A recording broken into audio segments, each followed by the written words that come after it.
அம்மா அன்பு அம்மா அம்மா எந்தன் அம்மா அந்த தெய்வம் உன் போல் இல்லை அம்மா தொப்புள் கொடியா ஒரு தோட்டம் அமைத்தாய் பிள்ளை கனியா என்னை படைத்தாய் உன் உயிர் கரைத்து என் உடல் வளர்த்தாய் ஒன்றல்ல நீ செய்த தியாகம் நான் வெல்வதே ஒரு தாயின் சபதம் ஒரு தாயின் சபதம்.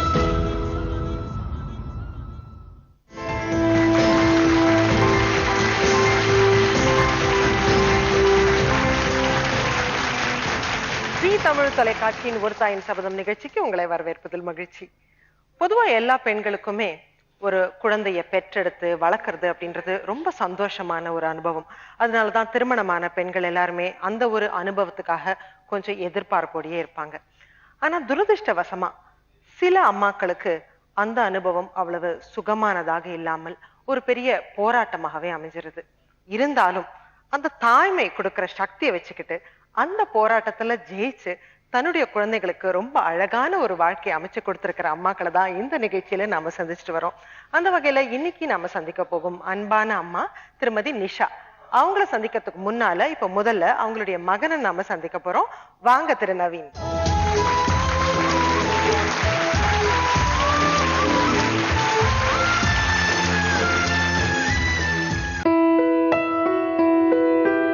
எங்க அப்பா அம்மாவோட வாழ்க்கை சொன்னா என் லைஃப்ல நான் பார்த்த பெஸ்ட் லவ் பேர், பெஸ்ட் ரொமான்டிக் பேர்.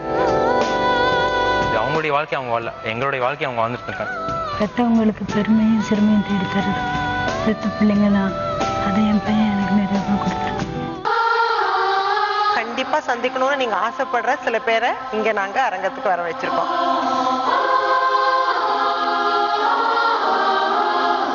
எனக்கு தெரிஞ்சு நவீன் அவங்க அம்மாவை ரொம்ப கேர் எடுத்துக்கிட்டாங்க அப்படின்னு தான் நான் சொல்லுவேன். அம்மா உலகத்துல இருக்காங்க அப்படிங்கிறத விட வெற்றியை மட்டும்தான் அவங்களுக்கு. எதை நோக்கி வந்தோமோ அந்த ஸ்டேஜில் நின்று ஜெயிச்சு காமிக்கும் போது அவங்களுடைய சந்தோஷம், அந்த முனைப்பு மட்டும்தான் அவன்கிட்ட இருந்தது. 2 குழந்தைங்க செட்டில் ஆயிட்டாங்க, இனி எதுவுமே இல்லை அப்படின்னு ஆன உடனே அவங்களுக்கு அந்த பார்க்கின்சன் அப்படிங்கிற இது அஃபெக்ட் ஆயிடுச்சு. வணக்கம் நவீன். வணக்கம். உங்களுடைய முகம் என்ன போலவே ஐ திங்க் ஆடியன்ஸுக்கும் இப்ப கொஞ்சம் பரிச்சயமான ஒரு முகமா இருக்கும்னு நினைக்கிறேன். நீங்க ஹீரோவா நடிச்சு வெளிவர போற முதல் படம் இன்னும் ரிலீஸ் ஆகல, ஆனா ட்ரெய்லர்ஸ் எல்லாம் ஏற்கனவே வந்துட்டு இருக்கு. விஷயம் என்னன்னா நான் இயக்குனர் முதல்ல. இந்த படத்துடைய இயக்குனர் நீங்க, ஹீரோ நீங்க. உங்களுடைய படம் வெளிவர போது அதுக்கு முதல்ல எங்களுடைய வாழ்த்துக்களை சொல்றோம். ரொம்ப நன்றி. இந்த அரங்கத்துல நீங்க உங்களுடைய அம்மாவை பத்தி, உங்க அம்மா எப்படி தனி ஆளா நின்று உங்களை இன்னைக்கு வளர்த்து ஆளாக்கி இருக்காங்க அப்படின்றத பத்தி சொல்றதுக்காக வந்திருக்கீங்க. உங்களுக்கு ஒரு சிஸ்டர் இல்லையா? அவங்க என்ன பண்றாங்க? அவங்க இப்போ அமெரிக்கால இருக்காங்க, லாஸ் ஏஞ்சல்ஸ்ல. சரி, அம்மா என்ன படிச்சிருந்தாங்க நவீன்? அம்மா ரொம்ப ஒரு ஆர்த்தடாக்ஸ் முஸ்லீம் ஃபேமிலியில் வளர்ந்தவங்க.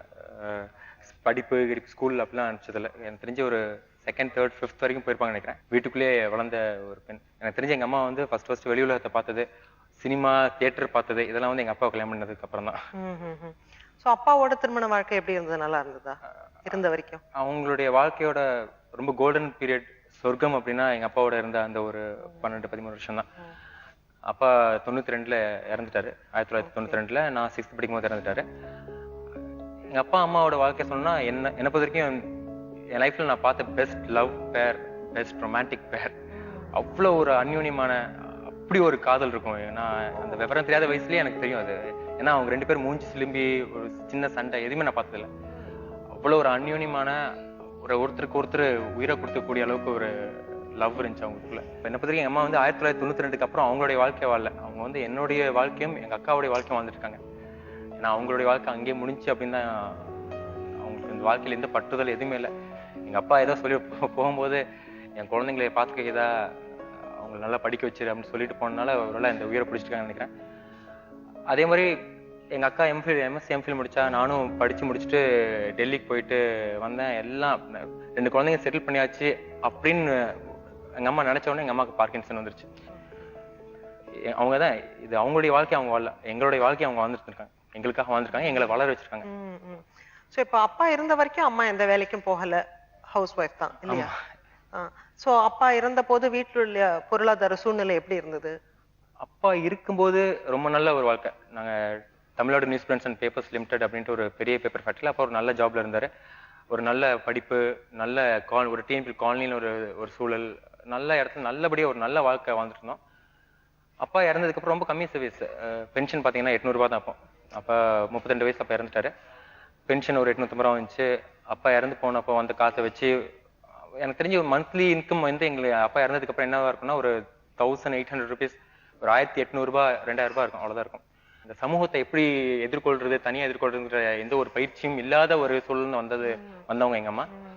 எனக்கு அது ஆச்சரியமா இருக்கு. எப்படி வந்து இப்படி வளர்ந்த ஒரு பெண் இப்போ எனக்கு அப்ப அந்த வயசுல எனக்கு புரியல. எனக்கு இப்ப நான் யோசிச்சு பாக்குறேன். ஏன்னா இன்னைக்கெல்லாம் நம்ம பட்ஜெட் போட்டு அவ்வளவு கஷ்டப்பட்டு என்னென்னவோ பண்றோம், ஒண்ணுமே பண்ண முடியறதில்ல. இவ்வளவு ஒரு சின்ன பணத்தை வச்சுக்கிட்டு தனியா என் குழந்தைங்களோட படிப்பு தான் முக்கியம்ட்டு எங்க ஊர்லயும் இருக்காம தனியா எங்க அப்பா எங்க வேலை செஞ்சாரோ அங்கேயே வந்து அதே ஸ்கூல்லயே தான் என் குழந்தைங்க படிக்கணும்னு அங்க வந்துட்டு தனியா ஒரு வீடு தேடி பிடிச்சி. அம்மா வீட்டுக்கெல்லாம் போகல உங்களை கூட்டிட்டு? இல்ல போல. சொந்த பந்தங்கள் இருக்கு, எல்லாமே இருக்கு. ஆனா வளர்ந்ததுலாம் நாங்க தனியா தான் வந்திருந்தோம். அம்மா தனியா தான் எங்களை பாத்துக்கிட்டாங்க. அவ்வளோ எங்கேயும் பெருசா கடன் எல்லாம் வாங்கினதே இல்லை. வீடு சுத்துவாங்க, சீட்டு போடுவாங்க, சீட்டு போட்டு எப்படியாவது மேனேஜ் பண்ணுவாங்க, ஃபீஸ் கட்டிடுவாங்க. ஒரு கௌரவமான வாழ்க்கை, 3 வேளை நல்ல சாப்பாடு, நல்ல துணிமணி, ஒரு சராசரி வாழ்க்கைக்கு என்னென்ன சுகங்கள் வேணுமோ அதெல்லாம் எங்களுக்கு கொடுத்து எந்த ஒரு கஷ்டமும் தெரியாதான் எங்களை வளர்த்தாங்களே தவிர. இப்படி என்ன பண்ணாங்க? அதான் நானும் இப்ப அதான் யோசிச்சுட்டு இருக்கேன். அதை பண்ண ஒரு PhD பண்ணிதான் நினைக்கிறேன். சோ என்ன பண்ணாங்க வருமானத்துக்கு அவங்க? அந்த நீங்க சொன்ன மாதிரி அப்பாவோட பென்ஷனை தாண்டி என்ன பீடி சுத்துறதுதான். நைட்டா உட்காந்து சுத்துவாங்க. நிர்வாக திறமை வந்து எங்க அம்மா இப்ப இன்னைக்கு நான் படம் ப்ரொடியூஸ் பண்ணிருக்கேன்னா எனக்கு தெரிஞ்சு அதெல்லாம் வந்து எங்க அம்மா தான் வந்திருக்கும்னு நினைக்கிறேன். அந்த நிர்வாக திறமை வந்து அவ்வளவு ஒரு அழகான திறமை. அவங்களுக்கே தெரியாது இந்த நிர்வாக திறமை அப்படின்னு என்னன்னு கேட்பாங்க. ஆனா அவங்க தெரிஞ்சு அது அவங்களுக்குள்ள இருக்கிறது. அதுக்கு அர்த்தம் தெரியாது, ஆனா அவங்க செய்யறவங்க. சோ நீங்க வந்து சின்ன வயசுல வந்து ஒண்ணும் பெருசா மிஸ் பண்ணல? உங்க சைட்ல இருந்து சின்ன சின்ன ஒரு தியாகங்கள், சரி அம்மாவை கேட்க கூடாது அதனால அந்த மாதிரி எதுவும் கூட பண்ண வேண்டிய தேவைகள் வரல? கண்டிப்பா. ஒரு அப்பா இருந்து ஒரு நல்ல வாழ்க்கை இருக்கும்போது அப்பா போனதுக்கு அப்புறம் பல இழப்புகள் இருக்கும் கண்டிப்பா. எப்போ பினான்சியலா வருமானம் பண ரீதியா வந்து எப்போ வந்து உங்களுக்கு முடக்கம் ஏற்படுதோ அங்கேயே வந்து பல இந்த சின்ன குழந்தைங்க நமக்கு அந்த வயசுல வந்து நிறைய விஷயம் தேவைப்படும். நான்லாம் ஒண்ணுல ஒரு 1300 ரூபாய் கீபோர்டு என் ஃப்ரெண்ட் ஒருத்தன் வச்சிருந்தேன், ஒரு வாசிகர் கீபோர்டு. அது வந்து எனக்கு ஒரு பெரிய கனவாவே இருந்திருக்கு. அது கடைசி வரைக்கும் அதெல்லாம் அது வாங்கவே முடியல. ஏன்னா கண்டிப்பா எங்க அம்மாவால அந்த டைம்ல அதை அஃபோர்ட் பண்ண முடியாது. ஆனா அது வந்து என்னுடைய ஒரு அந்த மாதிரி உங்களுடைய சின்ன சின்ன ஆசைகளை வந்து நீங்களும் அம்மா கிட்ட கேட்காமயே இருப்பீங்க? ஆமா, அது கேட்கறது நியாயம் இல்லை, அது நமக்கு தெரியும். குழந்தைகளுக்கு வந்து குடும்ப கஷ்டம் தெரியாதுன்னு எங்க சொல்லலாம் அப்படின்னா, பெரிய பெரிய வீட்டுல தனித்தனியா ரூம் இருக்கிற வீட்டுல வந்து குழந்தைங்களுக்கு வந்து அப்பா அம்மாவோட கஷ்டம் தெரியாது. ஏன்னா அப்பா அம்மா வந்து இந்த கஷ்டத்தை தனியா பேசிட்டு இருப்பாங்க. நாங்க இருந்தது இவ்வளவு சொல்ல தான் ஒரு ரூமு. அதுலதான் வந்து ஒரு 13-14 வருஷம் அங்கதான் வாழ்ந்தோம். இங்க அழுதாலும் சரி சிரிச்சாலும் சரி எங்க 3 பேருக்கு தெரிஞ்சுதான் சிரிக்கணும், 3 பேருக்கு தெரிஞ்சுதான் அழுகணும். அதனால மிடில் கிளாஸ் கீழே இருக்க குழந்தைங்களுக்கு கண்டிப்பா வீட்டோட கஷ்டம் தெரியும். ஏன்னா அப்பா அம்மா வந்து கணக்கு பட்ஜெட் போறதும் சரி அந்த குழந்தைங்க மேலதான் போடுவாங்க, குடும்ப கஷ்டத்தை பேசுறதும் சரி இந்த குழந்தைங்க மேலதான் பேசுவாங்க. அதனால அந்த கீபோர்டு கிடைக்கல அப்படிங்கிறது என்னோட ஏக்கமாகவோ ஒரு இழப்பாகவோ எல்லாம் நாங்க நினைக்கல. அது கேட்டா அது ரொம்ப தப்பான விஷயம் அப்படின்னு எனக்கு தெரிஞ்சு. அது அந்த பீடி சுத்துறதுன்றது ஒரு கஷ்டமான விஷயம் தான், ரொம்ப கஷ்டமான பிசிக்கலி. அது எங்க ஊர்ல அது ஒரு குடிசை தொழில். எங்க சொந்த பந்தங்கள் எல்லாருமே அது செஞ்சிருக்காங்க. எங்க அம்மா சின்ன வயசுல இருந்து சுத்திருக்காங்க. நீங்க ஹெல்ப் பண்ணுவீங்களா? எனக்கு சுத்த வராது. எங்க அக்கா வந்து புண்ணி, அதுல பீடி சுத்துற ஒரு ப்ராசஸ் வந்து புண்ணி அடிக்கிறதுன்னு ஒரு ப்ராசஸ் இருக்கு. கடைசி அந்த புண்ணி அதை மூடுறதுன்னு அது எங்க அக்கா பண்ணுவா. எங்க அக்கா இங்கிலீஷ் மீடியத்துல படிக்கிறோம், நாங்க வந்து இப்படி படிக்கிறோம், இதெல்லாம் பண்ண அப்படிலாம் இல்ல. அவளும் வந்து வீட்டுல எங்க அம்மாவுக்கு தேவையான உதவி எல்லாம் செஞ்சுட்டு புண்ணி அடிச்சு எல்லாமே பண்ணக்கூடிய ஒரு பெண். நீங்க என்ன படிச்சீங்க நவீன்? ஸ்கூலுக்கு அப்புறம் நான் டிப்ளமா படிச்சேன் கோயம்புத்தூர்ல. சோ அதற்கான ஃபீஸ் எல்லாம் பண்றதுக்கும் அம்மா இப்படியே தான் மேனேஜ் பண்ணாங்க? அப்பயும் ஆமா கொடுத்துருக்காங்க. அந்த டைம்ல எனக்கு தெரியும் நான் வந்து சினிமாக்கு தான் போறேன்னு நல்லாவே தெரியும் எனக்கு. இதுக்கப்புறம் நம்ம BE எல்லாம் படிச்சுலாம் வேஸ்ட், நம்ம சினிமா தான் போறோம். டிப்ளமோ முடிச்சுட்டு ஒரு வேலையை போயிட்டு அப்புறம் சினிமா போயிடும் அப்படிங்கிறதுனால நானும் பெருசாலாம் இதெல்லாம் எடுத்துடல. நான் போதும் 10th முடிச்சு டிப்ளமோ போறோம்னு போயிட்டு அது ஒரு மாதிரி ஒரு மேனேஜிங் கிவ் அண்ட் டேக் தான். அம்மாவுடைய கஷ்டம் என்னன்னு தெரியும் எங்களுக்கு. பல விஷயங்கள் நான் ஒரு 9th ஸ்டாண்டர்ட் படிக்கும்போது நான் தான் கிளாஸ்ல டூர் ஆர்கனைஸ் பண்றேன். நான் தான் ஆர்கனைஸ் பண்றேன். மைசூருக்கு போறோம், 400 ரூபாய் டூர் ஃபீஸ். எல்லாரும் ஆர்கனைஸ் பண்ணிட்டு எல்லாமே காசு கட்டாங்க. எனக்கு காசு கட்டுறது காசு இல்லை. ஏன்னா அந்த டைம்ல வந்து 400 ரூபாய்ங்கிறது பெரிய விஷயம். 93-94ல 400 ரூபாய்ங்கிறது பெரிய விஷயம். நான் வந்து அம்மா இந்த மாதிரி 400 ரூபாய் இருந்தா எங்கடா இருக்குன்னு, 400 ரூபாய் எங்கடா இருக்குன்னாங்க. சரிம்மா ஓகே நான் விட்டேன். நானும் ஒன்று சொல்ல ஆனா தூங்கிட்டு இருக்கும்போது நான் வந்து தூக்கத்துல புலம்பிருக்கேன். ஐயோ டூருக்கு போகலையே, நான் ஆர்கனைஸ் பண்ணிட்டு புலம்பிருக்கேன். அது அம்மா கேட்டிருக்காங்க. கேட்டு அடுத்த நாள் வந்து போனாங்க. பீடி சுத்துற இடத்துல போயிட்டு எக்ஸ்ட்ராவா நான் அடுத்த மாசம் தரதுக்கு எனக்கு எக்ஸ்ட்ராவா கொஞ்சம் பணம் வேணும்னு சொல்லி கேட்டு வாங்கிட்டு வந்து அந்த 4 ரூபாய் அடுத்த நாள் வந்து இந்த போயிட்டு வாடா அப்படின்ட்டு கொடுத்தாங்க. அந்த மாதிரி எந்த ஒரு இழப்பும் பசங்க வந்து அந்த வயசுல என்ன ஒரு அனுபவிக்கணுமோ அது வந்து அவங்க அனுபவிக்காம போயிடக்கூடாது அப்படிங்கிறதுல ரொம்ப தெளிவா இருந்தாங்க. அதுக்கு அவங்க நிறைய இழந்திருக்காங்க, நிறைய கஷ்டப்பட்டிருக்காங்க. இந்த மாதிரி நீங்க எப்பவுமே ஒரு பொறுப்பான பிள்ளையா இருந்ததுனால ஐ திங்க் ஒரு தனி மனித ஒழுக்கம் அப்படின்றதும் ஒருத்தரை வந்து எந்த இடத்துல கொண்டு போய் சேர்க்கும் அப்படின்றதுக்கு ஒரு பெரிய துணையா இருக்கு இல்லையா? ஆமா கண்டிப்பா. தனி மனித ஒழுக்கம், இந்த பழக்க வழக்கங்கள், இந்த போராடும் தன்மை, இது எல்லாமே வந்து நீங்க எங்க இருந்து வளர்றீங்களோ அங்க இருந்தா வரும். அந்த மாதிரி இந்த குடும்பம், எங்க அம்மா கஷ்டப்படுறது சின்ன வயசுல இருந்து பாக்குறோம் நாங்க. அந்த ஒரு விஷயம் தான், எவ்வளவு கஷ்டப்பட்டு எவ்வளவு போராடி வெளியில யாருக்கும் கெட்ட பேர் எடுத்துடக்கூடாது அப்படிங்கறதுல ஒரு இதா இருந்து கொஞ்சம் ஐயோ கொஞ்சம் சத்தம் சிரிச்சு பேசிட்டு அப்படின்னு சிரிச்சு கொஞ்சம் சத்தம் அப்படிமாங்க. அப்ப இல்லாத புள்ள தத்தேரி அப்படின்னு சொல்லிட்டு அந்த ஒரு வார்த்தை வந்துடவே கூடாது அப்படிங்கறதுல எங்க அம்மா அவ்வளவு ஒரு இதா இருப்பாங்க. அதனால கொஞ்சம் யதார்த்தமா சந்தோஷமா சிரிச்சு பேசினா கூட வந்து அப்படிமா அந்த அளவுக்கு ரொம்ப டிசிப்ளின்டா இருப்பாங்க. அதெல்லாம் இருக்கு உள்ள அம்மா கிட்ட அதெல்லாம் வந்திருக்கு. கண்டிப்பா நீங்க சொன்னீங்களா அந்த மாதிரி எல்லாம் ஒரு நல்ல ஒரு மனிதரா இருக்கிறதுனாலதான் வந்து இந்த பொறுப்புகள்லாம் சேர்ந்து ஒரு ப்ரொடியூசரா கூட ஆக்கியிருக்கு அப்படின்னு சொல்லிட்டு உங்களுடைய நண்பர்கள் நிறைய பேர் வந்திருக்காங்க இன்னைக்கு. சோ இயக்குனர்கள் திரு பாண்டிராஜ், திரு சிம்புதேவன் எல்லாரும் வந்திருக்காங்க இங்க உங்களை பத்தி பேசுறதுக்கு, உங்க மூலமா அவங்க பார்த்த உங்க அம்மாவை பத்தி பேசுறதுக்கு.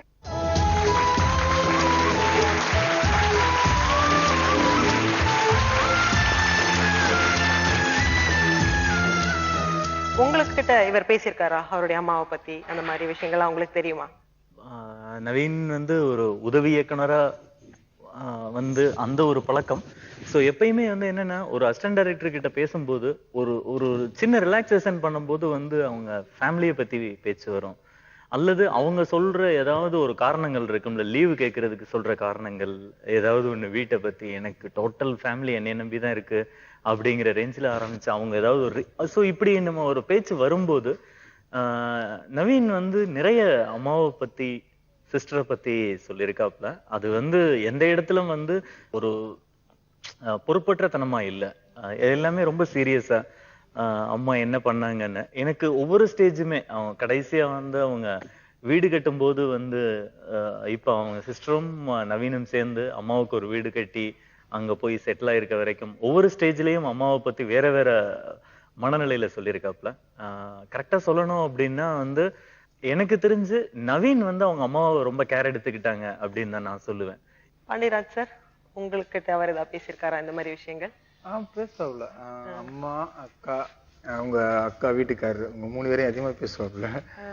பட் அம்மா வந்து எனக்கு ஆடியோ லான்ச் அன்னைக்கு, மூடர் கூட ஆடியோ லான்ச் அன்னைக்கு தான் இவ்வளவு இதுல இருக்காங்க அப்படிங்கிறது தெரியும். அந்த டீட்டெயில் கஷ்டம் அவங்க அந்த இதெல்லாம் சொல்லிக்க மாட்டோம். பொதுவா நாங்க அசிஸ்டன்ட் டைரக்டரா இருக்கும்போது இதுவா இருக்கும்போது எல்லாருக்குமே ஒரு பின்னால ஒரு பெரிய பெயின் இருக்கும். அது அந்த பெயின் வந்து யாருமே ஷேர் பண்ணிக்க மாட்டோம். எனக்கிட்டையும் பெருசா அம்மாவை பத்தி சொல்லுவோம். அந்த வீடு கட்டுறது, அந்த வீடை ரசிச்சு கட்டிக்கிட்டு இருக்கிறது முதற்கொண்டு, அதுக்கு பின்னால அக்கா இந்த படத்துக்காக என்னென்ன ஹெல்ப் பண்ணிட்டு இருக்காங்க, அக்கா வீட்டுக்கு என்ன ஹெல்ப் பண்ணிட்டு இருக்காங்க, அம்மாவுடைய ஆசைகள் என்ன, அதெல்லாம் சீக்கிரத்துல நிறைவேற்றணும் அப்படிங்கிற விஷயமா தான் சொல்லிட்டு இருப்பாங்க ஒழிஞ்சு. ஏன்னா ஆடியோ லான்ச் அன்னைக்கு தான் அவங்க சரி அம்மாவை பத்தி சொல்லிட்டு இருக்கும்போது அவங்கள மேடை ஏத்தலாம் அப்படிங்கும்போது அப்பதான் சொல்றான், இல்லைன்னா அவங்களால உடனே டப்புன்னு ரெடி பண்ணி வராம எனக்கு அப்பதான் தெரியும் எனக்கு பின்னால அவங்க எப்படி இருக்காங்க அப்படிங்கிறத. அதுக்கு சரி பரவாயில்ல, டைம் ஆனாலும் பரவாயில்ல ஏத்திடலாம் அப்படின்னு சொல்லி இது பண்றோம். அதான் ஒரு கட்டத்துக்குள்ள எனக்கு பின்னால ஒரு அம்மா அப்படின்னா ஒரு சின்ன பெயின் இருக்கும், சிம்புக்கு பின்னால ஒரு இது இருக்கும். அதை நாங்க வந்து இண்டஸ்ட்ரியில அதை பெருசா அதை இது பண்ணிக்கிறது கிடையாது, இப்படி கஷ்டப்படுறோம் அப்படிங்கிறது. அதனாலவே என்கிட்ட தவிர்த்திருக்கலாம்னு நினைக்கிறேன். இந்த விஷயங்கள் எல்லாத்தையுமே பெருசா சொல்லிக்கிட்டதே கிடையாது. இந்த இவ்வளவு பெயின், இவ்வளவு ப்ராப்ளம் எதையுமே சொல்லிக்கணும், ஜெயிக்கணும் அப்படிங்கிற வெறி மட்டும் தான் எனக்குள்ள இருந்தது. அது அவனுக்குள்ள கண்ணுல பார்க்கலாம். அதை அதாவது அவங்க அம்மா வந்து கஷ்டப்பட்டு உள்ளதுலேயே பெரிய கஷ்டம் வந்து ஒரு பசியோடு இருக்க குழந்தைகளை ஒரு தாய் அந்த பசி தெரியாமல் அவங்களை வந்து வளர்த்து ஆளாக்குறது தான் உலகத்திலே மிகப்பெரிய கஷ்டம். ரெண்டாவது அவங்க சிஸ்டருக்கும் நவீனுக்குமான பாண்டையுமே கிட்டத்தட்ட அப்படிதான் சொல்லுவாப்ல. பாண்டிட்டர் தெரியல, என்கிட்ட நிறைய அந்த மாதிரி விஷயங்களை பேசுவாப்ல. கல்யாண விஷயங்கள், பிகினிங்ல மாப்பிள்ளை பார்க்கும்போது இருந்த அந்த மனநிலை, அது அப்புறம் அவங்க அம்மாவுக்கும் நவீனுக்கும் வர்ற சின்ன சின்ன முரண்பாடுகள். ஒரு உதவி இயக்குனரா இருக்கும்போது அவங்களுக்கு வேற வேற பிரச்சனையில வரும். பட் இருந்தாலும் அந்த விஷயங்களை ஹேண்டில் பண்றது எல்லாமே ஃபைனலி இன்னைக்கு மூடர்கூடம் அப்படிங்கிற ஒரு இடம் தான் வந்து அவங்க அம்மாவுடைய கனவு அப்படின்னு தான் நான் சொல்லுவேன். அது உங்களுடைய அம்மாவோட உங்களுக்கான பந்தம் பத்தி ஏதாவது சொல்ல விரும்புறீங்களா? கண்டிப்பா வந்து எல்லாருடைய லைஃப்லயுமே ஒரு கஷ்டம், ஒரு அழுத்தம் அப்படிங்கிறது இருக்கும். ஈவன் என்னை பொறுத்த வரைக்கும் ஏழ்மையா இருக்கணும்னு கூட கிடையாது. பணக்காரவங்களா இருந்தா கூட மன ரீதியான அழுத்தமும் சரியான ஒரு ஒரு தடுமாற்றத்தின் போது தாய் கரம் கொடுக்கறதும் அப்படிங்கிறது தான் ஒரு ரியல் பாண்டுன்னு நினைக்கிறேன். கண்டிப்பா எனக்கும் அந்த மாதிரி அந்த மாதிரி அம்மா ரொம்ப சப்போர்ட்டா உங்களுக்கு? கண்டிப்பா எல்லா விதத்திலயும். உங்களுக்கு பண்றராஜன் அம்மா சப்போர்ட்டா ஃபுல்லா இந்த மாதிரி உங்களுடைய இந்த துறைக்கு வரதுக்கலாம் இல்லாம நம்ம அது வர முடியாது இல்ல. நவீன் அம்மா பீடி சுருட்டி இந்த இடத்துக்கு வந்து உட்காந்துருக்கான் அப்படின்னா எங்க அம்மா காய்கறி வாங்கி ஒரு மார்க்கெட்ல போய் வாங்கி, ஏன்னா எங்க ஊர் வந்து புதுக்கோட்டை கந்தக பூமி, விவசாய நிலங்கள் எங்களுக்கு.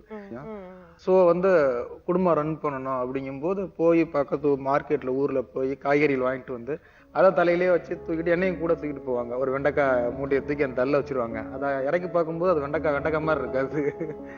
ஸோ ஒவ்வொரு வீடா ஏறி இறங்கி அந்த காய்கள் வித்து அதுல ஒரு 100 ரூபா போடுறோம் அப்படின்னா அது ஒரு 110 ரூபால வந்தா அந்த 10 ரூபா லாபம். அது வந்து 95 ரூபாயில போனா எனக்கு 5 ரூபா போச்சு. இல்லைன்னா அன்னைக்கு அந்த காய்கறிகள் வீட்டுக்கு யூஸ் பண்றோம். அப்படித்தான் அவங்களும் எங்க அம்மாவும் வந்து, எங்க அம்மாவுக்கு பார்த்தோம்னா அந்த இடத்துல முடி இருக்காது. அந்த சும்மா தூக்கி பொதுவா விவசாயம் பண்ற குடும்பத்துல எல்லாருக்குமே வந்து பெண் இந்த இடத்துல முடி வந்து ரொம்ப கம்மியாயிடும். அந்த வெயிட் தூக்கி அந்த இடத்துல பார்க்கும்போது அது ரொம்ப இதுவா இருக்கும். இன்னொன்னு எங்க அம்மாவுக்கு வந்து இந்த இடத்துல ஆப்ரேஷன் பண்ணிதான் கிட்டத்தட்ட 36 வருஷத்துக்கு முன்னாலே ஆப்ரேஷன் பண்ணி என்ன எடுத்தாங்க. அது ஒவ்வொரு தடவையும் நம்ம கோவத்துல அம்மாவை திட்டும் போது சொல்லுவாங்க, அப்படியே வகுத்து அறுத்து பிறந்தேன்டா, அந்த வலி இன்னும் எனக்கு இருக்குடா அப்படிங்குவாங்க. அதெல்லாம் ரொம்ப கஷ்டமா இருக்கும். இப்ப அந்த இதெல்லாம் வந்து ஒவ்வொருத்தரும் அன்னைக்கு நவீன் இல்ல, ஒவ்வொருத்தருக்கும் வெற்றிக்கு பின்னால ஒரு அம்மா கண்டிப்பா இருப்பாங்க. எங்க அம்மாவும் இருந்தாங்க. சினிமாவுக்கு போறான் எதுக்கு போறேன்னு கூட உங்களுக்கு தெரியவே தெரியாது. நவீன் அம்மாவுக்குனாலும் புரிஞ்சுக்கிற இது இருக்கு, என்ன ஆக போறாங்கிறது தெரியும். எங்க அம்மாவுக்கு வந்து சினிமாவுக்கு நான் என்ன ஆக போறேன், டேரக்டர்னா என்னன்னே தெரியல. என்னப்பா 7-8 வருஷம் ஆச்சு, உன்னை வந்து ஒரு தடவை கூட நான் டிவிலையோ தியேட்டர்லயோ பார்க்கவே இல்லையப்பா அப்படிம்பாங்க. நான் நடிக்க போறேன்னு நினைச்சுக்கிட்டு இருந்தாங்க. அவங்களுக்கு டைரக்ஷன்னா என்னன்னு தெரியாது. அப்புறம் அதுக்காகவே ஒரு சீன்ல வந்து நடிச்சுக்கிட்டு இருக்கேன். சொல்ல மறந்த கதைங்க ஒரு படத்துல சரி இதுக்குனாலும் நடிக்க வச்சிருந்தேன் அப்படிங்கும்போது அவங்க இறந்துட்டாங்க. பசங்க படம் பண்றோம், அத ஒரு நேஷனல் அவார்டு வாங்குறோம், பயங்கரமான ஒரு இடத்துக்கு போறோம். திரும்பி பார்க்கும்போது அம்மாவும் இல்லை அப்பாவும் இல்லை. ஸோ இதெல்லாம் இதுக்கு பின்னால நம்ம வெற்றி அப்படிங்கிற எனக்கு வந்து ஒரு வெற்றி பட இயக்குனர் அதெல்லாம் சொல்லுவோம். ஆனா அதுக்கு பின்னால வந்து இழப்புகள் பயங்கரமா இருக்கு. அதுதான் இன்னைக்கு நான் வந்து பட்ஜெட்டுக்குள்ள படம் எடுக்கிறேன் அப்படின்னா எங்க அம்மா அப்பவே வந்து அவங்களுக்கு கை நாட்டு கூட வைக்க தெரியாது. கை நாட்டு வைக்கணும்னா இந்த விரலத்தை நட்டுவாங்க. ஆனா மனக்கணக்குலயே வந்து இன்னைக்கு குடும்பத்துக்கு எவ்வளவு செலவாயிருக்கு, எவ்வளவு வருமானம் வந்திருக்கு அப்படிங்கறத வந்து இது பண்ணுவாங்க. அந்த காய்கறி வியாபாரத்துலயும் நிறைய கணக்கு போடுவாங்க. ஆமா, அது வந்து ஓரணா ஈரனா அப்படின்னு ஒரு கணக்கு போடுவாங்க. அது நமக்கு தெரியாது. ஆனா அந்த கணக்குல வந்து பயங்கர புள்ளியா இருப்பாங்க. படிப்பு இல்ல, ஸ்கூலுக்கு கூட அவங்க ஒதுங்கல. என்ன அப்படின்னா இன்னைக்கு ஜெயிச்சு ஒரு பெரிய வீடு கட்டணும்னு அவங்களுக்கு ஆசை. இன்னைக்கு அதே இடத்துல கட்டிக்கிட்டு இருக்கோம். எங்களுக்கு கரண்ட் இழுக்கணுங்கிறது எங்க அம்மாவுடைய பெரிய கனவா இருந்தது. கிட்டத்தட்ட நான் +2 படிக்கிற வரைக்கும் என் வீட்டுல கரண்டே கிடையாது. அந்த சிம்னி விளக்குல தான் படிப்பேன். என் பிள்ளைய எப்படியாவது ஸ்கூல் போகும்போது ஒரு கரண்ட் லைட்ல படிக்க வைக்கணும் அப்படின்னு ஆசைப்பட்டாங்க. அவங்க சின்ன ஆசைகள்லாம் வந்து பயங்கர இதுவா இருக்கும். எதுவுமே அவங்களுக்கு கிடைக்கல அப்படிங்கிற அதுதான். என்னை பொறுத்த வரைக்கும் நவீன் கொடுத்து வச்ச ஒரு சும்பு அதெல்லாம் சொல்லுவேன். ஏன்னா கரெக்டா போது அந்த இலக்கை அடையும் போது அவங்களுக்கான சந்தோஷம் இதுதானே தாய்க்கு. கண்டிப்பா இன்னைக்கான நீங்க வந்து தமிழ் சினிமாவுல ஒரு ரொம்ப முக்கியமான ஒரு இயக்குனர்கள் அப்படின்ற ஒரு பட்டியல்ல உங்களுடைய பெயரும் இருக்கு. அதை தாண்டி ஒரு தயாரிப்பாளராகவும் இருந்து நல்ல படங்களை கொடுத்துட்டு இருக்கீங்கன்னா அதுக்கு அவங்களுடைய ஆசை தான் காரணம். ஃபுல் டீம் இன்னைக்கு நவீனுக்காக எங்க அரங்கத்துக்கு வந்திருக்கீங்க. ரொம்ப நன்றி. ஸ்டார்டிங்ல பாத்தீங்கன்னா அப்ப நாங்க இஏடி பாரியில ஒர்க் பண்ணிட்டு இருப்போம். அப்போ போயிட்டு இருக்கும்போது பாத்தீங்கன்னா ஒரு 10 நாள் 15 நாளைக்கு ஒருக்கா பாத்தீங்கன்னா ஒரு ரொட்டேஷன்ல வந்து ஒவ்வொருத்தவங்க வீட்டுக்கு போறது அந்த மாதிரி போவோம். அப்ப நான் அவங்க அம்மா அப்பதான் ஃபர்ஸ்ட் ஒரு டைம் பார்த்தேன். நாங்க வந்து ஜிஎஸ்கேக்கு ஒரு 2002 இருக்குங்களா, 2002-03 அந்த மாதிரி ஜிஎஸ்கேக்கு வந்து அவங்க அம்மா எல்லாத்தையும் கூப்பிட்டு வந்து நாங்க அப்படியே ஒரு டூர் மாதிரிலாம் போயிட்டு இருக்கும்போது அவங்க அம்மா வந்து அந்த டைம்ல வந்து நினைச்சிருப்பாங்க, ரைட் நம்ம வந்து ஒரு மாதிரி செட்டில் ஆயிட்டோம் பையன் அப்படின்னு நினைச்சிட்டு இருக்கிற டைம்ல தான் வந்து இந்த மாதிரி சினிமா அப்படின்னு சொல்லிட்டு அவர் வேலையை ரிசைன் பண்ணிட்டு, ஏன்னா GlaxoSmithKline ஒர்க் பண்ணிட்டு இருக்கும்போது அந்த வேலையை ரிசைன் பண்ணிட்டு வரணும் அப்படிங்கிறது வந்து அது ஒரு பெரிய முடிவு. அது வந்து ரொம்ப சாதாரணமாக அதை கண்டிப்பாக பண்ண முடியாது. நவீன் அந்த டைம் பண்ணியிருக்கும் போது வந்து நான் இந்த மாதிரி எங்கள் அம்மாட்ட சொன்னேன்டா, எங்கள் அம்மா ஒரு வார்த்தை கூட சொல்ல, நீ போயிட்டே இருப்பா அப்படின்னு சொல்லிட்டாங்க, நான் அதனால கிளம்புறேன் அப்படின்னாங்க. கண்டிப்பாக இது வந்து இந்த எல்லாரோட வெற்றிக்கு பின்னாடி கண்டிப்பாக ஒரு பெண் இருக்கானா, அது முதல் பெண் வந்து கண்டிப்பாக அம்மாவாக தான் இருப்பாங்க. ஸோ அவர் சொன்ன மாதிரி நீங்க வந்து கொஞ்ச நாள் வேலைக்கெல்லாம் போயிட்டு இருந்தீங்க. திடீர்னு ஒரு நாள் அம்மா நான் வேலையை விட்டுட்டு சினிமாக்கு போறேன் அப்படின்னு சொன்ன போது அம்மாவோட ரியாக்ஷன் என்னவா இருந்தது? இது வரைக்கும் ஒரு நாள் கூட முகம் சுளித்து இந்த ஒரு 8 வருஷத்துல நான் பெருசா காசு எதுவும் தந்தல இருந்தல. என்னடா எனக்கு நான் இவ்வளவு கஷ்டப்பட்டு உன்னை படிக்க வச்சேன், அதெல்லாம் விட்டுட்டு இவ்வளவு பண்ண நீ படத்துல நான் உனக்கு இவ்வளவு கஷ்டப்பட்டேன், நீ இன்னைக்கு எனக்கு கஷ்டப்படாம வச்சுக்கணும், நீ அதை பண்ண மாட்டேன்னு எங்க அம்மா கேட்டதே இல்லை. எங்க அம்மா வந்து எப்பயுமே நான் எங்கேயாவது ரொம்ப தோண்டு போனா கூட ஏன் கணக்கு கவலைப்படுற, நீ பெருசா வருவ கண்ணு அடிமாங்க. அதான் இது வரைக்கும் ஒரு நாள் கூட முகம் சுளிச்சு சொன்னதே இல்லை. அந்த உண்மையாலுமே அந்த நம்பிக்கை இருந்துச்சு அவங்களுக்கு. இந்த வார்த்தையை கேட்ட உடனே முதல்ல கண்டிப்பா அவங்கள பார்க்கணும்னு தோணுது. வாங்கம்மா. அன்பு அம்மா, அம்மா என்னம்மா, அந்த தெய்வம் உன் போல் இல்லை அம்மா. தொப்புள் கோடி. வணக்கம்மா. உங்க புள்ளைய பத்தி எல்லாரும் பெருமையா பேசிட்டு இருந்தாங்க, நீங்க கேட்டீங்களா? கேட்டேன். உங்க புள்ள வந்து உங்களை பத்தி எவ்வளவு பெருமையா பேசினாரு, அது கேட்டீங்களா? பெற்றவங்களுக்கு பெருமையும் சிறுமையும் தேடி தருது பெற்ற பிள்ளைங்க தான். அதை என் பையன் எனக்கு நிறைவாக கொடுத்தாங்க. எங்க எல்லாருக்குமே உங்களை பார்த்தா ரொம்ப பெருமையா இருக்குமா? நீங்களும் உங்க கணவரும் வாழ்ந்த அந்த ஒரு ரொம்ப அழகான வாழ்க்கைய பத்தி ரொம்ப அழகா சொன்னாரு நவீன்.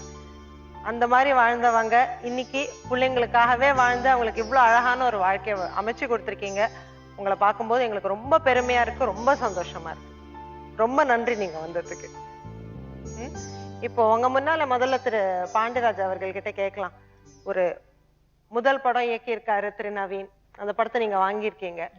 சோ எப்படி அந்த முடிவை எடுத்தீங்க, எதனால? படம் தான், படம் பார்த்தேன். ஆக்சுவலா சிம்புடைய இம்சேரசன் 23ஆம் புலிகேஸ்ல தான் நவீன் எனக்கு தெரியும். 2 பேரும் ஒர்க் பண்ணிட்டு இருக்கும்போது அப்புறம் என்னுடைய படங்கள் பசங்க வம்சம் பார்த்து ஒர்க் பண்ணி கொடுத்தேன். படம் பண்ண போறேனா அப்படின்னு சொல்லி ஸ்கிரிப்ட் புக் ஒன்று கொடுத்தேன். ஆக்சுவலாக அதில் என்னை ஒரு கேரக்டர் நடிக்க சொல்றதுக்காக சென்ட்ராயன் நடிக்க வேண்டிய கேரக்டர்ல கேட்டிருந்தேன். எனக்கு நடிக்கிறதுல இன்ட்ரெஸ்ட் கிடையாது. இல்லைடா நான் நடிக்கிற ஐடியா இல்லை அப்படின்னா, இல்லைன்னா சூப்பராக இருக்கும் அப்படின்னு சொல்லி எனக்கு அவன் அட்வைஸ்லாம் பண்ணான். நீங்கள் டேரக்டராகவே இருந்தீங்கன்னா ரீச் பண்ண முடியாது, அப்படியே ஆடியன்ஸ் லெவலில் தெரியாமல் போயிடுவீங்க, அப்படியே கேரக்டரும் பண்ணீங்கன்னா ரீச் ஆவீங்க அப்படின்னா. ஏன் நான் நிம்மதியாக இருக்கிறது உனக்கு பிடிக்கலையா, ஆடியன்ஸ் தெரிஞ்சுக்க வேண்டாம் அப்படின்னு சொல்லி டெஸ்ட் ஷூட்லாம் எடுத்து பார்த்தாங்க. எனக்கு என் நடிப்பு எனக்கே பிடிக்கல, அதுதான். ஸோ வேண்டாம் அப்படின்னு சொல்லிட்டேன். பட் கோவிச்சுட்டே போயிட்டாங்க, ஒரு இதோட ஹெல்ப் பண்ண மாட்டாரு அப்படின்னு. நான் ஒரு வார்த்தை சொன்னேன். அப்போ தான் நான் பசங்க ப்ரொடக்ஷன் ஆரம்பிச்சிருந்து மெரினா படம் எடுத்துக்கிட்டு இருந்தேன். இந்த படம் கண்டிப்பாக ஹிட் ஆகி பசங்க ப்ரொடக்ஷன் நல்லபடியாக இருந்துச்சு அப்படின்னா உன் படத்தை நான் வாங்கி ரிலீஸ் பண்ணி தரேன்டா அப்படின்னு சொன்னேன். அது ஆண்டவன் புண்ணியத்தில் பசங்க ப்ரொடக்ஷன் நல்லபடியாக இதுவாகிடுச்சு. படத்தை முடிச்சுட்டு வந்து போட்டு காமிச்சான். சிம்புவும் நானும் தான் ஃபர்ஸ்ட் போய் பார்த்தோம். பார்த்த உடனே படம் ஸ்கிரிப்டில் படித்ததை விட படமாக ரொம்ப நல்லா பண்ணியிருந்தான். நம்ம ஒன்று விஷுவல் பண்ணி அதை படிச்சிருப்போம். அதை பார்க்கும்போது ரொம்ப அழகா ஒரு உண்மையிலே ஒரு ஃபர்ஸ்ட் படத்துக்கான அதை மீறி பண்ணியிருந்தான். மேக்கிங்காகவும் சொல்ல வந்த விதத்தை வந்து அழகாகவும் ஒரு காமெடியாகவும் பார்க்கும்போதே இந்த படத்தெல்லாம் பசங்க ப்ரொடக்ஷனில் பண்ணலன்னா அப்புறம் வேற என்ன படம் பண்ணுறது அப்படின்னு சொல்லிட்டு தான் இமீடியட்டாக நானே பண்ணுறேன் அப்படின்னு சொல்லிட்டு பண்ணினேன். அது படம் பார்க்கும்போது தெரியும் அந்த குவாலிட்டி அது அப்படின்னா. இந்த 2013 ஏகப்பட்ட புது இயக்குநர்கள் ரொம்ப பேர் வந்து நல்லா அழகாக பண்ணிட்டு இருக்காங்க. அதில் கண்டிப்பாக அந்த இயர் எண்டில் பார்க்கும்போது நவீன் தி பெஸ்ட் டைரக்டராக இருப்பான், அதை நான் பெருமையாக சொல்லுவேன். அதுக்கான விருதுகளும் கண்டிப்பாக வாங்குவான். ஒரு ஃபஸ்ட்டு ஃபிலிமுக்கான ஒரு ஸ்டாண்டர்டான குவாலிட்டியோட கொடுத்துருக்கான். அது விருது வந்தால் கூட ஆச்சரியப்படுறதுக்கான ஒன்றும் இல்லை. பட் விருதை நோக்கி அவன் படம் எடுக்கல, ஒரு மக்களுக்கான ஒரு நல்ல படம் எடுக்கணும்னு நினச்சிருக்கான். நானும் ஒரு மக்களுக்கு ஒரு நல்ல என்டர்டைன்மெண்ட் கொடுக்கணுங்கிறதுக்காக அந்த படத்தை ரிலீஸ் பண்ணுறோம். அது கண்டிப்பாக 2 பேருமே இந்த அச்சீவ் பண்ணணும்னு நம்புறேன். இப்போ படத்தை பார்த்துட்டு நானே வாங்கி ரிலீஸ் பண்றேன்னு சொல்லி நல்ல படம் விருது வந்தா கூட ஆச்சரியப்படுறதுக்கு இல்லை அப்படின்னு சொல்லிட்டாரு. இதை விட ஒரு பெரிய சர்டிபிகேட் உங்களுக்கு என்ன வேணும்? சார் உங்க அசிஸ்டன்ட் எப்படி பண்ணியிருக்காரு? நவீனோட ஒரு சின்ன ஒர்க்கு கொடுத்தாலும் சரி அல்லது பெரிய ஒர்க் கொடுத்தாலும் சரி அதுல ஒரு பெர்ஃபெக்ஷன் இருக்கும். அந்த அளவுக்கு அதோட பிகினிங் எண்டு அதுக்கு தேவையே இல்லாதது ஏன் இவ்வளவு ஒர்க் பண்றான் அப்படின்னு கூட சமயத்துல தோணும். பட் அதுதான் பெர்ஃபெக்ஷன். அது வந்து அந்த படத்துலயும் இருந்தது. நானும் பாண்டியன் தான் பார்த்தோம். ஆமா ஆமா என்ன ஆமா ஆமா எல்லா எண்டும் பாப்பாப்ல. இல்ல அது சண்டையே வரும், அது இல்லாம ஒரு லைஃப் கிடையாது. சண்டை போட்டு வெளியில போவாரு, திரும்ப வருவாரு. அதே மாதிரி நாங்களும் வெளியே அனுப்புவோம், கூப்பிடுவோம். இது வந்து இயக்குனர்களுக்குள்ள ரொம்ப இவ்வளவு ஊழல் இயல்பான ஆமா ஆமா அது இருக்கதான் செய்யும். பட் அதை தாண்டி அது என்னன்னா அந்த நேரத்து ஸ்ட்ரெஸ், அந்த நேரத்துல ஏற்படுற முடிவுகள் அதெல்லாம் தான். அது நிரந்தரமானது இல்ல. பட் அதை தாண்டி சொல்லும்போது வந்து இல்ல ஒருத்தருடைய கேரக்டர் தான் ஃபிலிம்ல வரும் அப்படின்னு சொல்லுவாங்க. ஃபிலிம்லன்னு இல்ல, படைப்புல வரும். அவர் சிற்பியா இருந்தாலும் சரி, ஓவியரா இருந்தாலும் சரி, ஃபில்ம் மேக்கரா இருந்தாலும் சரி, அந்த மாதிரி வந்து அந்த ஒரு பெர்ஃபெக்ஷன் அப்படின்றது இந்த படத்தை பொறுத்த வரைக்கும் ஒரு 5-6 கேரக்டர்ஸை வச்சு ஒரு கதை சொல்லும் போது அந்த கதையை சொல்றதே ஃபர்ஸ்ட் வந்து டஃபா இருக்கணும். ஆனால் வந்து அவ்வளவு எளிமையா, அவ்வளவு இயல்பா, அவ்வளவு காமெடியோட ரொம்ப பெர்ஃபெக்டான ஒரு ஃபில்மா இருந்தது. என்னை பொறுத்த வரைக்கும் இந்த படம் வந்து இந்த வருடத்தின் இறுதியில் விருது வாங்குற மாதிரியே இந்த வருடத்தின் இறுதியில் பெரிய வெற்றி படத்திலையும் ஒன்னா சேரும் அப்படிங்கறதா என்னுடைய கருத்து. அதான் நல்ல படங்கள் வெற்றி படங்கள்ங்கிறதுக்கு சில சமயங்கள் ஒரு கோடு போட்டுடுறாங்க. சில படங்கள் தான் வந்து அந்த 2 கோடையும் சேர்ந்து மர்ஜ் பண்ற மாதிரி அமையுது. சோ அந்த மாதிரி ஒரு நல்ல படமாகவும் வெற்றி படமாகவும் உங்க படம் வரப்போகுது அப்படின்னு சொல்லி உங்களுடைய குருக்கள், உங்களுடைய நண்பர்கள் உங்களுக்கு சர்டிபிகேட் கொடுத்திருக்காங்க. அம்மா, சோ கேட்டீங்களா, அவர் எடுக்க போற படம் வந்து மிகப்பெரிய மக்கள்கிட்டயும் மிகப்பெரிய வெற்றி அடையும், ஒரு அவார்டு வாங்குறதுக்கான சாத்தியமும் இருக்கு. அந்த மாதிரி நல்ல படம் எடுத்திருக்காங்கன்னு உங்க மகனை பத்தி சொல்றாங்க. சந்தோஷமா இருக்கா? நவீனை பத்தி இன்னொன்னு சொல்லணும். இந்த சின்ன வயசுலயே தன்னுடைய அக்காவுக்கு ஒரு நல்ல மாப்பிள்ளையா பார்த்து உயர்வான நல்ல குடும்பத்தை சேர்ந்த சொக்க தங்கமான தங்கம் எங்க மாப்பிள்ளை சின்ன வயசுலயே கல்யாணம் பண்ணி வச்சிருக்காங்க. எங்க அக்காவுக்கு நான் கல்யாணம் பண்ணி வச்சத சொல்றாங்க. அதுக்கு ரொம்ப சந்தோஷமா இருக்கு. நான் அரேஞ்ச் ஒர்க் பண்ணிட்டு இருந்தேன். மாப்பிள்ளை சொக்க தங்கம், நல்ல மருமகன் கிடைச்சிருக்காரு இல்ல? நல்ல மகன், நல்ல மகள், நல்ல மருமகனும் கிடைச்சிருக்காரு. சோ இப்போ சந்தோஷமா இருக்கீங்க. இதோட சேர்ந்து உங்களுக்கு இன்னொரு சின்ன சந்தோஷமும், நீங்கெல்லாம் எவ்வளவு கஷ்டப்பட்டீங்க, எவ்வளவு கஷ்டப்பட்டு இவங்களெல்லாம் வளர்த்து ஆளாக்கியிருக்கீங்க. உங்களுக்கு நாங்க என்ன கொடுக்க முடியும்? அதனால உங்களுக்கு ஒரு சின்ன சந்தோஷம் கொடுக்க போறோம். என்ன தெரியுமா? நீங்க ரொம்ப நாளா சந்திக்காத, உங்களுக்கு ஆனா கண்டிப்பா சந்திக்கணும்னு நீங்க ஆசைப்படுற சில பேரை இங்க நாங்க அரங்கத்துக்கு வர வச்சிருக்கோம். அவங்க யாருன்னு பாக்கலாமா?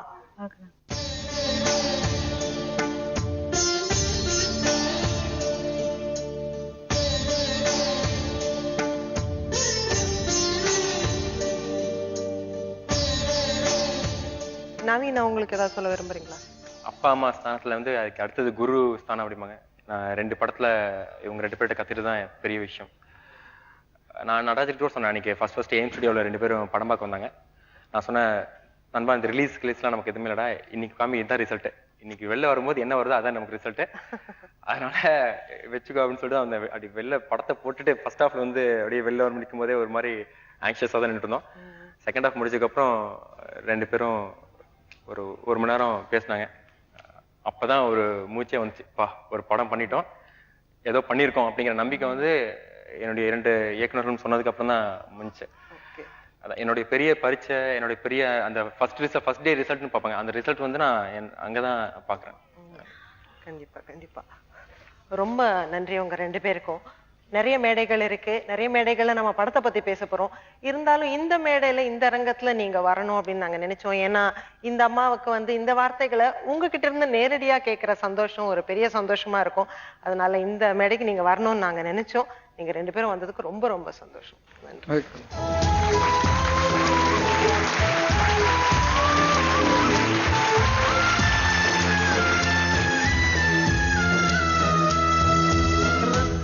சரோஜா தனக்கோடி இல்லைங்களா உங்க பேரு? சோ நீங்க தான் வந்து அவங்க ரொம்ப கஷ்டப்பட்டு இந்த பிள்ளைங்களை வளர்த்து அந்த காலகட்டத்துல கூட இருந்து பாத்திருப்பீங்கன்னு நினைக்கிறேன். ஆமா, நவீன் வந்து அதான் 6th or 7th படிச்சுட்டு இருந்தா. அப்படி அந்த சமயத்துல எங்க வீட்டுக்கு கூடி வந்தாங்க.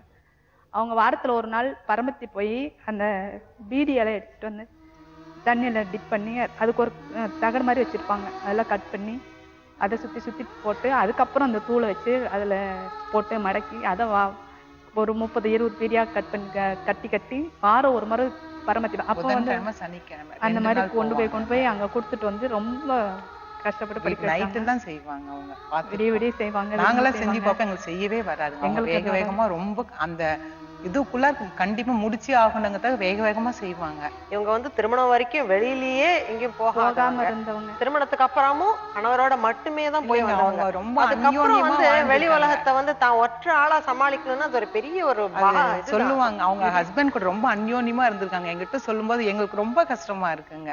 சுஃபி அம்மாவோட மாமனார் மாமியாவும் அவங்க வயசானவங்களா இருந்தாங்க. அதையும் வார ஒரு முறை போய் அவங்களையும் விட மாட்டாங்க, போய் பார்த்துட்டு வருவாங்க, அவங்களும் வேணுங்கிறது செய்வாங்க.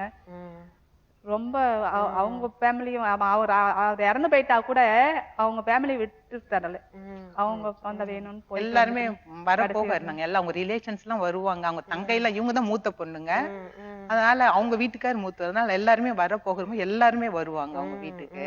அக்கா பேர் என்ன நவீன்? சுஃபிதா நவீன். சுஃபிதா. சுஃபிதா. அம்மா சுஃபிதா வந்து அமெரிக்கால இருக்காங்களா இப்போ? எப்ப பேசுனீங்க கடைசியா? பேசுனீங்களா இப்போ நிகழ்ச்சிக்கு வரதுக்கு முன்னால? போயிட்டே இருக்கேன் அப்படின்னு சொல்லிட்டு தான் வந்தீங்களா? சொல்லப்போனா நான் சென்னையில இருக்கிறதா அவங்களுக்கு ரொம்ப தூரம். சொல்லப்போனா சுஃபி வந்து வீட்லயே தான் இருக்கா. வீட்டுல வந்து ஸ்கைப் சிஸ்டம் எல்லாம் வச்சுட்டு போயிருக்காங்க அக்கா. அப்படியே தட்டினா ஸ்கைப்ல இருந்துட்டே இருப்பாங்க. சமையல் இது சமைச்சிட்டு இருக்கேன், என்ன போயிட்டு இருக்கேன், அந்த அளவுக்கு அப்படியாமா பேசிட்டு இருப்பாங்க. நவீன் தான் இப்ப ரொம்ப தூரமா சென்னையில இருக்காரா? அவங்க பக்கத்துலதான் அமெரிக்கால இருக்காங்களா? சரி, அப்ப இங்கேயும் கூப்பிட்டு வந்துருவோம். தினம் வீட்டுல இருக்காங்க, அப்புறம் இங்க ஸ்டுடியோக்கு வரலன்னா எப்படி? ஹலோ சுஃபிதா. ஹலோ, நான் ஒரு தாயின் சபதம் நிகழ்ச்சியில இருந்து உமா பேசுறேன். சொல்லுங்க சுஃபிதா. நவீன் வந்து எங்க கிட்ட பேசிட்டு இருந்தாரு, அம்மா வந்து எவ்வளவு கஷ்டப்பட்டு, ஆனா எந்த சமயத்திலயும் உங்களுடைய படிப்புக்கு எந்த இடைஞ்சலும் வரக்கூடாது அப்படின்னு சொல்லிட்டு தான் மட்டுமே கஷ்டப்பட்டு எப்படி உங்களை வளர்த்தாங்கன்னு சொல்லிட்டு இருந்தாரு. உங்களுக்கு அந்த மாதிரி என்ன நினைவுகள் இருக்கோ அதை கொஞ்சம் எங்களோட ஷேர் பண்ணிக்கங்களேன். எங்கேயுமே வந்து தனியா போனது, அதாவது வந்து வீட்டை விட்டு வெளியில என்ன நடக்குதுங்கிறதே கூட தெரியாது, அடுத்த தெருவுல என்ன நடக்குதுன்னு கூட எங்க அம்மாக்கு தெரியாது. அந்த மாதிரிதான் வளர்ந்தாங்க. எங்க அப்பா கல்யாணம் பண்ணதுக்கு அப்புறம் தான் வந்துட்டு லைஃப்ல வந்துட்டு வெளியுலகம்னா எப்படி இருக்கும், யார்கிட்ட எப்படி பேசணும் பழகணும் அப்படிங்கிறது வந்துட்டு எங்க அம்மாக்கு அப்பதான் தெரிய ஆரம்பிச்சது கொஞ்சம் கொஞ்சமா. அப்படியே எங்க அப்பா எங்க அம்மா கூட ஒன்னா நாங்க எங்க அப்பா இருக்கிற வரைக்கும் பாத்தீங்கன்னா எங்க அப்பா அம்மா மாதிரி ஒரு ரொமான்டிக் கப்பல் வந்து நான் பார்த்ததே கிடையாது லைஃப்ல. அவ்வளோ ரொமான்டிக்கா எங்க அப்பா பாத்தீங்கன்னா என்னையும் என் தம்பியும் வந்து நாங்க சின்ன குழந்தைங்க, எங்களை வந்து வீட்டுல விட்டுட்டு அவங்க 2 பேரும் வந்து சினிமாக்கு போயிடுவாங்க அடிக்கடி. அந்த அளவுக்கு என்ஜாய் பண்ணுவாங்க லைஃப்ல வந்து, அப்படி என்ஜாய் பண்ணுவாங்க. அதாவது குழந்தைங்களை விட்டுட்டு போறது வந்து குழந்தைங்க தேவையில்லை அப்படி கிடையாது. ஒரு மாதிரி அவங்களுடைய என்ஜாய்மெண்ட் பாத்தீங்கன்னா ஒரு தனி வேர்ல்ட், அந்த ரொமான்ஸே வந்து ரொம்ப குவைட் டிஃப்ரெண்டா இருக்கும். கண்டிப்பா கண்டிப்பா, அதுவும் கூட எல்லாரும் தெரிஞ்சுக்க வேண்டிய ஒரு விஷயம் தான். ஏன்னா குழந்தைங்கன்றது ஒண்ணு, பட் அதுக்காக குழந்தைங்களுக்காக அந்த கணவன் மனைவிக்குள்ள இருக்கிற அந்த ஒரு அழகான ஒரு அந்யோன்யத்தை விட்டு கொடுத்துடக்கூடாது. அதுக்கும் உங்களுக்கு ஒரு உதாரணமா தான் இருக்காங்க. சோ அம்மா வந்து அப்பா கூட அந்த லைஃப் வந்து யாருமே மறக்கவே முடியாது. அவங்க கூட சுத்தி ஃப்ரெண்ட் ரிலேட்டிவ்ஸ் நாங்க பிள்ளைங்க யாருமே மறக்கவே முடியாது. அந்த மாதிரி லைஃப் வந்து எங்க அப்பா கொடுத்திருந்தாரு எங்க அம்மாவுக்கு. எங்க அப்பா இறந்ததுக்கு அப்புறம் பாத்தீங்கன்னா தனியா ஆக்சுவலி எங்க தாத்தா வீட்டுலதான் நாங்க கவுந்தப்பாடியில இருந்தோம் எங்க அப்பா இறந்தப்போ. அதுக்கப்புறம் தைரியமா தனியா என்னையும் என் தம்பியும் வந்துட்டு வேலாயுதம்பாளையம் கரூர் பக்கத்துல இருக்கு, அங்க தனியா கூட்டிட்டு வந்து ஒரு வீட்டுல வாடகைக்கு நாங்க இருந்து எங்க அம்மாவுக்கு வந்து அந்த போல்ட்னஸ் பாத்தீங்கன்னா கண்டிப்பா எங்க அப்பா கொடுத்ததுன்னு தான் நான் சொல்வேன். ஏன்னா நான் சொன்னேன் இல்லைங்களா, வெளியிலேயே போனது இல்லை அவங்க வளர்த்த டைம்ல எல்லாம். எங்க அப்பா கல்யாணத்துக்கு அப்புறம் தான் வந்துட்டு அவங்களுக்கு வெளி உலகமே தெரிய ஆரம்பிச்சது. ஸோ தைரியமா அந்த போல்ட்னஸ் வந்து சடனா எங்க அம்மா கிட்ட வந்து வந்துச்சு அப்படின்னா அது எங்க அப்பா கொடுத்த ஒரு இதுதான். இன்னைக்கு பாத்தீங்கன்னா நான் எம்எஸ்சி எம்ஃபில் படிச்சிருக்கேன். அதுக்கு வந்து எங்க அம்மா வந்து பாத்தீங்கன்னா ரொம்ப நைட் அண்ட் டே கஷ்டப்பட்டு உழைச்சது காரணம் தான் எம்எஸ்சி எம்ஃபில் படிச்சது ஃபுல்லாவே. அப்புறம் நிறைய பேருக்கு பாத்தீங்கன்னா இப்பெல்லாம் பாத்தீங்கன்னா நிறைய பேரண்ட்ஸ் எல்லாம் வெல் டு டூவா இருந்தா கூட குழந்தைங்க என்ன நினைக்கிறாங்க, என்ன படிக்கணும்னு யோசிக்கிறாங்க, அவங்களோட லட்சியம் என்ன, அதெல்லாம் அதுல வந்து இன்ட்ரெஸ்ட் காமிக்காம தன்னோட இன்ட்ரெஸ்ட் என்ன அப்படின்னு தான் மோஸ்ட் ஆஃப் த பேரண்ட்ஸ் இப்ப கூட அப்படிதான் இருக்காங்க. மோஸ்ட் ஆஃப் த பேரண்ட்ஸ் வந்து தான் இன்ஜினியர், தன்னோட குழந்தைய இன்ஜினியர் ஆக்கணும்னு நினைச்சாங்கன்னா நீ இன்ஜினியரிங் படி, அதுதான் உனக்கு செட் அப்படின்னு எல்லாம் பேசுவாங்க. டாக்டர் ஆக்கணும்னு அவங்க நினைச்சாக்கா அதுதான் அவங்க குழந்தைய மேல திணிப்பாங்க. ஆனா எங்க அம்மா பாத்தீங்கன்னா என்னோட தம்பி விஷயத்துல, என் தம்பிக்கு சின்ன வயசுல இருந்தே வந்து சினிமால வந்து ஒரு டைரக்டர் ஆகணும் அப்படின்ட்டு வந்து ஒரு பெரிய கிரேஸ் அவனுக்கு. அவனுக்கு சொல்ல போனா அந்த ஒரு இது வந்து பிளட்லயே ஊர்ன மாதிரியே இருந்தது. அவன் வந்து அதுக்குன்னே என்ன பண்ணணும் அப்படின்லாம் யோசிப்பான். நிறைய டிராமாஸ் அந்த மாதிரிலாம் நிறைய பண்ற மாதிரி ஸ்கூல்லயே வந்து பண்ணியிருக்கான் டிராமாலாம். இப்போ நானும் சுஃபியும் பேசும்போதெல்லாம் எங்களுக்கு எப்பயுமே அம்மா பத்தி பேசணும்னா எனக்கு 2 பேரும் அழுதுரும். இன்னைக்கு சொல்லி தான் இன்னைக்கு வந்து இங்க யாரும் அழுகக்கூடாது, எதுவும் இருக்கக்கூடாது. But this is not a place to cry, this is a place to be Proud, yeah. இது அம்மா டே ஃபார் மை மாம் அப்படின்னு சொல்லி தான் இருந்தோம். அதான் எங்க 2 பேரோட எப்ப பேசினாலும் சின்ன வயசுல காலேஜ் முடிச்சு வேலைக்கு போகும்போது எனக்கு பேசும்போது சுஃபி அம்மாவுக்கு ஏதாவது பண்ணு சுஃபி, அம்மாவோட பேர் காப்பாத்தணும் சுஃபி அப்படிங்கிறதா இருக்கும். சுஃபி அதை சொல்லட்டே. சோ இப்ப நீங்க என்ன பண்ணினா அது அம்மாக்காக பண்ணிட்டோம்னு நீங்க ஃபீல் பண்ணுவீங்க? நான் என்ன நினைச்சிட்டு இருந்தேன்னா, ஈன்ற பொழுது நீ பெரிதுவக்கம் தன் மகனை சான்றோனை கேட்ட தாய் அப்படிங்கறத எங்க அம்மாவுக்கு தரணும் அப்படின்னு நினைச்சிட்டு இருந்தேன். இன்னைக்கு ஒரு நாள் ஒரு அவார்டு வாங்க, எப்படியோ ஒரு நல்ல படம் பண்ணிட மாட்டோமா, ஒரு அவார்டு வாங்கிட மாட்டோமா, நம்பிக்கை இருக்குல்ல, அந்த நம்பிக்கை தான் சினிமாக்கு வரும். அந்த ஃபர்ஸ்ட் அவார்டு வந்து அம்மா கையால தான் வாங்கணும் அப்படிங்கிறது என்னோட பெரிய ஒரு இது. அம்மா ஒரு ஸ்டேஜ் ஏத்தணும். நிறைய அதுக்கு ஒரு முன்னோடியா ஆடியோ லான்ச்ல அம்மா வந்து ஏற்கனவே ஸ்டேஜ்ல ஏத்திருக்கீங்க.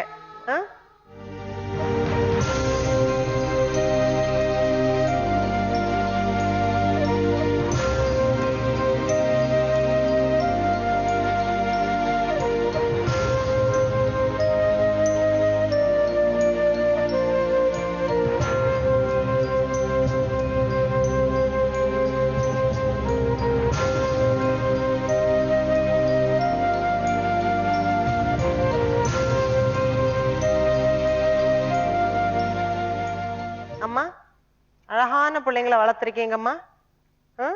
நல்ல படிப்பு மட்டும் இல்ல, ரொம்ப அன்பான நல்ல பண்புள்ள வந்த பிள்ளைங்களை வளர்த்திருக்கீங்க. உங்க கையால ஒரு அவார்டு வாங்கணும்ன்றது அவருடைய ஆசைன்னு கிடையாது, உங்க கையால ஒரு அவார்டு வாங்கணும்ன்றது தான் அவருடைய ஆசை. அதனால உங்களுடைய ஆசையோட அந்த அவருடைய ஆசை கண்டிப்பா நிறைவேறும். சந்தோஷமா இருக்கீங்களா இன்னைக்கு? ரொம்ப சந்தோஷமா இருக்கீங்க. நவீன், சுஃபி, நீங்க, உங்க மச்சான் எல்லாரும் சேர்ந்து இதே மாதிரி ரொம்ப அழகான அன்பான ஒத்துமையான இந்த குடும்பமா இருக்கணும்ன்றதுதான் எங்களுடைய ஆசைமா. அதனால ஒரு தாயின் சபதம் டீம் சார்பாக உங்களுக்கு எங்களுடைய பெரிய ஒரு வணக்கங்கள். இந்த மாதிரி அழகான பிள்ளைங்களை வளர்த்திருக்கீங்க. இன்னைக்கு வந்து பாக்குற எல்லாருக்குமே கண்டிப்பா அவங்களுடைய வாழ்க்கை ஒரு பாடமா இருக்கும். அவ்வளவு அழகான அந்யோன்யமான ஒரு வாழ்க்கை. அந்த சமயத்துல திடீர்னு ஒருத்தர் தனியா நிற்கும் போது இந்த உலகத்துல வந்து இடிஞ்சு போறது வந்து ரொம்ப ஈஸியா நடக்கிற ஒரு விஷயம். ஆனா அதுல இருந்து அவர் சொன்னார், அம்மா அவங்களுக்கான வாழ்க்கைய வாழல, எங்களுக்கான வாழ்க்கைய தான் அதுக்கப்புறம் வாழ்ந்தாங்கன்னு சொல்லி. அந்த அடுத்த வாழ்க்கையில நீங்க நல்லா சாதிச்சிட்டீங்க. இதோ சீக்கிரமே உங்க பையனுடைய படம் ரிலீஸ் ஆக போது, ஒரு மிகப்பெரிய வெற்றி அடைய உங்களோட சேர்ந்து நாங்களும் பிரார்த்திக்கிறோம். ரொம்ப சந்தோஷமா உங்களை சந்திச்சது. அம்மா எந்த அம்மா, அந்த தெய்வம் உன் போலி